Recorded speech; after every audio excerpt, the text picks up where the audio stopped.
What's popping, y'all? It looks like Coi Leray may have pushed the last-ditch effort button on her life path or career, because not only is she back with Trippie Redd, but she's also pregnant now. And what I just saw in my comments that tripped me out is someone said that she apparently got an abortion or killed the baby the first time, and now she's keeping it, which is crazy because it just makes me think it even further amplifies the joke that I have in my mind, which is, oh, this is a last ditch effort. She's deciding, hey, this music thing isn't for me. Because if she got rid of the baby the first time she was pregnant, she probably thought her career was on the up and up and it was going to hold her back. But let's get to the career part, because Coi Leray, we've talked about her for many years, and the last album that she had dropped on her label Republic was Coi, and that one had a bunch of good songs on it, and I know it was expensive. There were a lot of sample clearances that had to get done on there. Players was the song on there that was from, I think Players was from 2-3 years ago maybe. Players was probably 2022.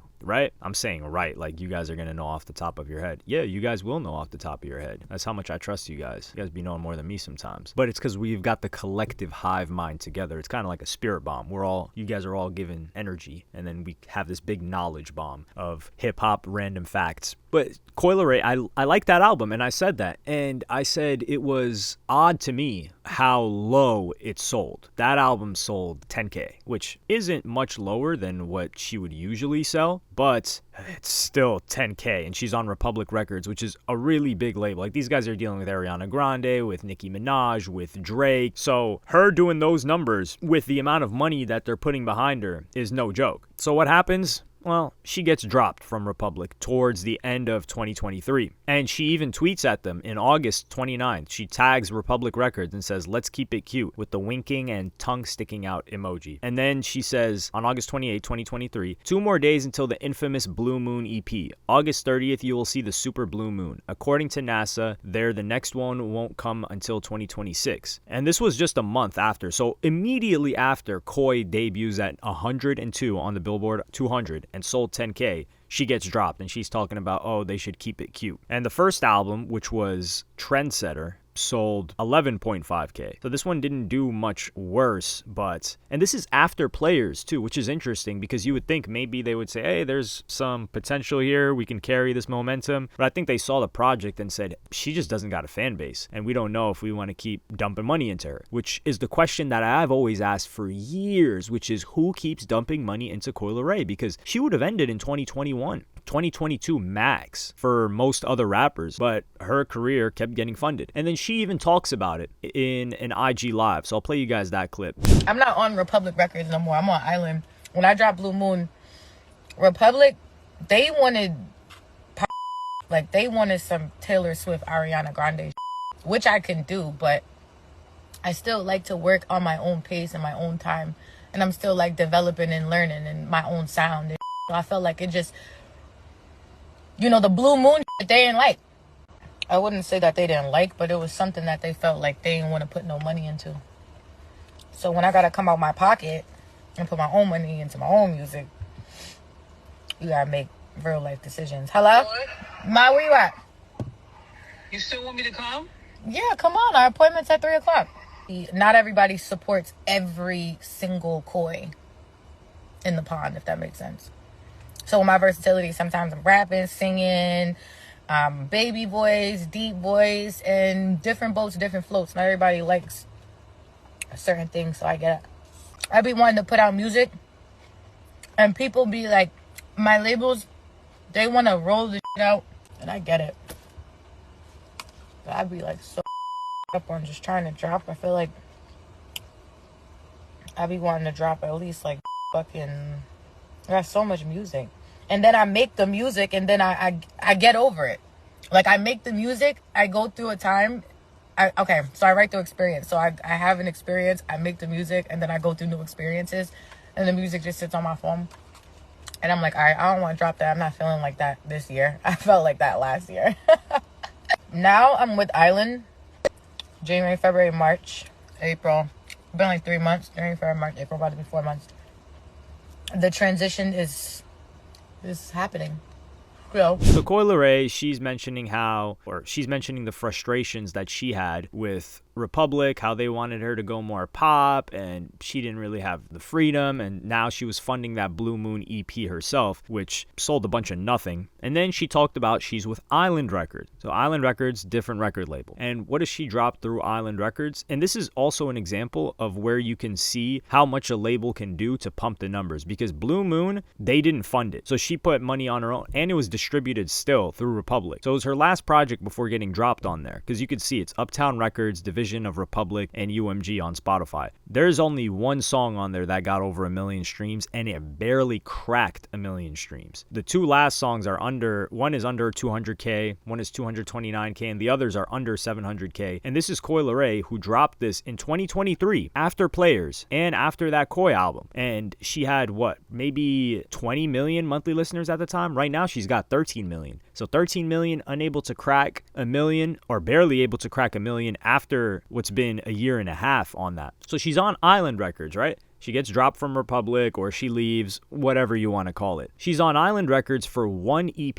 She drops, what is it called? Lemon Cars. So it's got about 6 songs. And this is where you can see that there's a little bit more juice being added. It's still UMG. So she's got 2 million nearly on the first song. Lemon Cars, she's got a song with Mike Will, Wanna Come Through, that's got 3.2 million. And she's got another one with Skilla Baby that's got over 1 million. But it doesn't do too crazy numbers. So what would you guys think? That they're continuing to support her? Nah, apparently she got dropped from Island too, or she had a one. I think they would have at least just had her with a 1 album deal or something. And I don't think an EP counts as an album. So either it was just an EP deal, or she signed an album deal or a 1 album deal or a multi-album deal, and they just dropped her as well because they didn't see where they could take this or how they could make money off of it. And what made me notice this is, number one, before we get to that, she caught a really good look, Coi Leray, because she was featured on that song with David Guetta, Baby Don't Hurt Me. That was the same year as Players. So Players was going up, and then towards the end of that year, like not towards the end, but around April, she gets on that song with David Guetta, Baby Don't Hurt Me, which is at almost at 700 million streams on Spotify. Who knows what it's doing on other platforms like Deezer, especially since it's like a David Guetta, more electronic song. A lot of French people and people in Europe that listen to Deezer are probably streaming it on there and other platforms and in live shows, etc. So that was a good look for her too, but she hasn't been able to catch anything. And then she drops a set of singles in November 20th, that nobody really talked about either. And I think this is a better example of the streaming potential of Coi Leray's fan base, because she dropped the song Heart Don't Lie and the song Candy Crush. This was November 20th that both of these dropped together. I don't know if they dropped together or they just packaged them up later, but it's dropped on Trendsetter. So it's not Uptown Records anymore, not Republic, and it's not Island Records or UMG at all. So I'm guessing these were dropped independently. And Heart Don't Lie is actually a great song. Everyone should stream the song. It's a good song. I enjoyed it. I don't know how much, especially like when I started hearing the rumors that Coi Leray doesn't write anything, and people basically just send her songs, and then she decides if she likes the beat and the reference track, and then she lays it down. It made me think a little bit differently, because she was talking about how in the IG clip that I played for you guys, she was talking about how she needed time to get better. I'm just like, Coi Leray, you've been in the game. You were a XXL freshman, 2021 or 2022? One of those 2 years. And on top of that, you've been rapping for 6+ years. Like 2018, 2019 is when Coi Leray first started blowing up. You had to have been rapping years before that. So you've been doing this music thing for a very long time. What do you mean, like, you still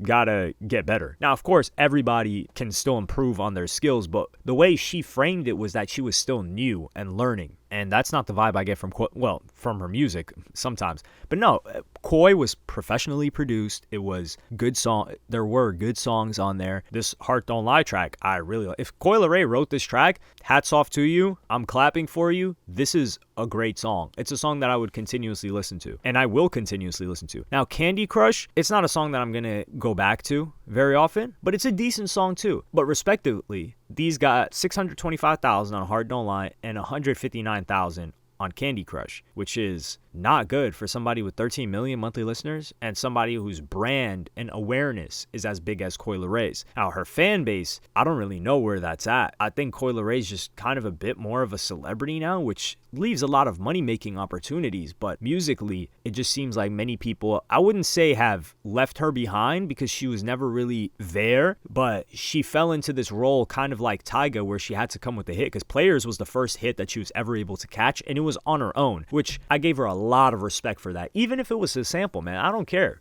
If you're able to string up a hit, regardless of the writers and all that, that was a really highlight moment of Coi Leray's career where despite all the setbacks and criticisms that she was getting, some deserved and some going overboard over the past 4 years or so, she was able to knock it out of the park, or 5 years now. She was able to knock it out of the park with that one. Global hit. People still play that everywhere. And then getting on the David Guetta track. So seeing this is kind of sad. And this is the funny part. So let's get back to the funny part. Around November, isn't that when she got back with Trippie Redd? I don't know how long they've actually been back together, but it would be ironic if that was the case. So she gets back with Trippie Redd, and I think she's hanging up the music because she hasn't dropped anything since November. It's been, I would say that's a solid, it's not too far actually, about a month and a half, maybe 2 months. And at this point, she's been pregnant for a couple of months. So we can't say that that's when she got with Trippie Redd because she's been pregnant for a couple of months. So that joke or funny comparison goes out the window. But I'm interested to see if she just fully goes into